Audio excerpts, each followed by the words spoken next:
এই মুহূর্তে আমি দাঁড়িয়ে আছি গাইবান্ধা সাগারহাট উপজেলার জুমারবাড়িতে। এটা হচ্ছে জুমারবাড়ি বাজার। এখানে যে প্রধান সড়কটি রয়েছে সেই সড়কটি কিন্তু দীর্ঘ 2 বছরের অধিক সময় ধরে কিন্তু এই ভাঙাচোরা অবস্থায় রয়েছে, যার ফলে কিন্তু বর্ষাকালে কিন্তু এই রাস্তাটি চলাচলে অনুপযোগী হয়ে পড়ে। এই রাস্তা দিয়ে কিন্তু সোনাতলা এবং সারিয়াকান্দি থেকে শুরু করে সাগাটা এবং গাইবান্ধার একটা চলাচলের প্রধান সড়ক।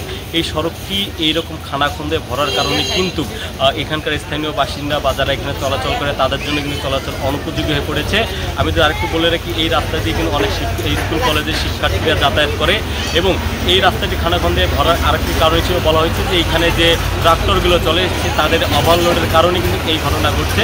আর তাছাড়াও কিন্তু এখানে আমি স্থানীয়দের থেকে যতটুকু জানতে পেরেছি যে তারা কিন্তু আমাকে জানিয়েছে যে এখানে বড় বড় ট্রাকগুলো কিন্তু চলাচল অনুপযোগী হয়ে পড়েছে। এগুলো যখন ট্রাকগুলো এই সড়কে প্রবেশ করে তখন কিন্তু এই সড়কের মাঝে এই ট্রাকগুলো আটকে যায়। তো এই এলাকাবাসী চাচ্ছে যে এই সড়কটি যেন দ্রুত যেন সংস্কার করা হয়, তাহলে এই জুমারবাড়িবাসীর জন্য এবং এই সাথে যোগাযোগের জন্য সারিয়াকান্দি, সোনাতলা এবং সাগাটা গাইবান্ধা যারা যোগাযোগ করে তাদের যোগাযোগের মাধ্যমটি সহজ হবে।